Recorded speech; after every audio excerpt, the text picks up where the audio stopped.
Good evening everyone. শতাব্দীর কিচেনে আপনাদের সবাইকে স্বাগত জানাই। আজকের রেসিপি পেঁয়াজকলি দিয়ে ভোলা মাছের তেল ঝাল।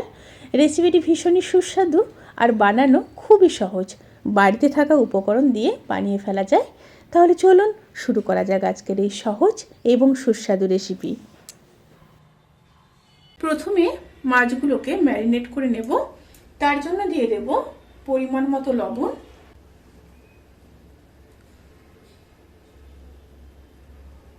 আর দিয়ে দেব 1 চামচ হলুদ গুঁড়ো। হলুদ আর লবণ দিয়ে মাছগুলোকে খুব ভালোভাবে ম্যারিনেট করে 10 থেকে 15 মিনিট একটু ম্যারিনেশনে রেখে দেব।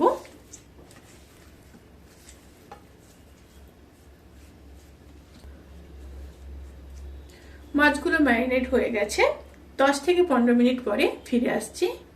এই রেসিপির জন্য যে মশলা লাগবে সেটা হলো 2 চামচ হলুদ সর্ষে, 2 চামচ পোস্ত আর 2টো কাঁচা লঙ্কা। সমস্ত মশলাগুলোকে খুব ভালোভাবে পেস্ট করে নিতে হবে। এবার প্যানের মধ্যে কিছুটা সর্ষের তেল দিয়ে দেব। তেলটা গরম হয়ে আসা পর্যন্ত অপেক্ষা করব। তেলটা গরম হয়ে গেছে। এবার মাছগুলোকে ভেজে নেব।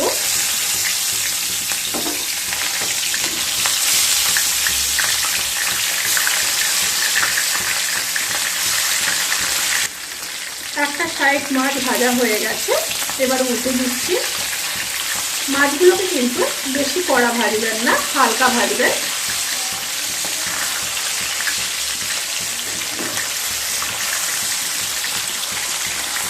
দুটো সাইড মাছ ভেজে নিয়ে তারপর ফিরে আসছি।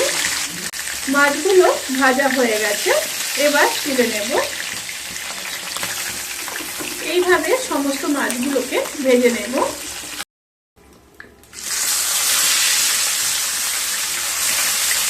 এবার ওই তেলের মধ্যে 1/2 চামচ 5 ফোড়ন দিয়ে দেব আর 2টো চেরা কাঁচা লঙ্কা দিয়ে দেব। এবার দিয়ে দেব 2টো বড় সাইজের কেটে রাখা পেঁয়াজ। পেঁয়াজগুলোকে খুব ভালোভাবে ভেজে নেব।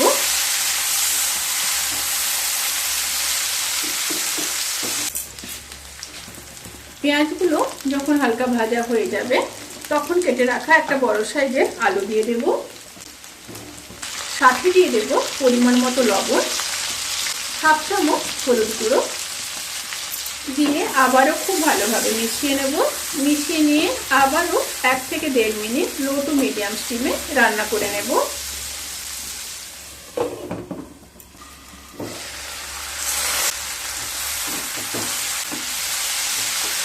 আলু আর পেঁয়াজ যখন খুব ভালোভাবে ভাজা ভাজা হয়ে যাবে সেই সময় দিয়ে দেব একটা বড় সাইজের কেটে রাখা টমেটো। সাথে দিয়ে দেব 5-6টা কেটে রাখা পেঁয়াজ কলি দিয়ে আবার রান্না করে নেব। আবারও লো টু মিডিয়াম স্টিমে 1 মিনিট রান্না করে নেব।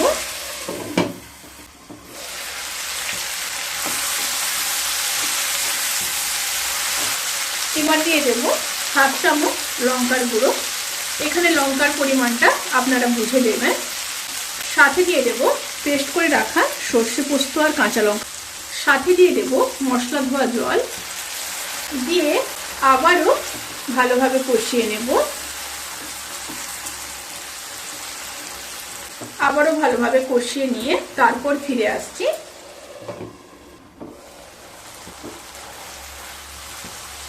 খুব ভালোভাবে কষানো হয়ে গেছে। এবার পরিমাণ মতো জল দিয়ে দেব।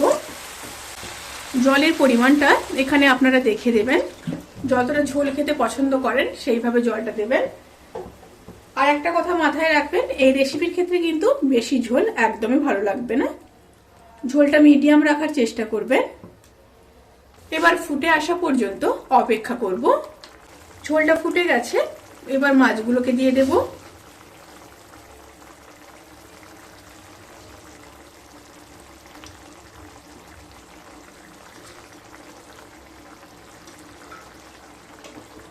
মাছগুলো দিয়ে একটু ঝোলের সাথে মিশিয়ে নেব। খুবই হালকা হাতে করবেন কারণ মাছগুলো খুব নরম হয়।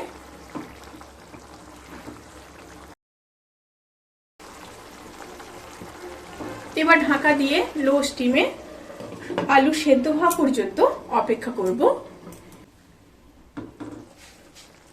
রেসিপিটি কিন্তু সার্ভ করার জন্য প্রায় রেডি। সার্ভ করার আগে উপর থেকে খুব সামান্য সর্ষের তেল দিয়ে দেব, অবশ্যই কিন্তু দিতে হবে। এবার উপর থেকে ফ্রেশ ধনেপাতার কুচি ছড়িয়ে দিলাম। এবার হালকা হাতে একটু মিশিয়ে নেব।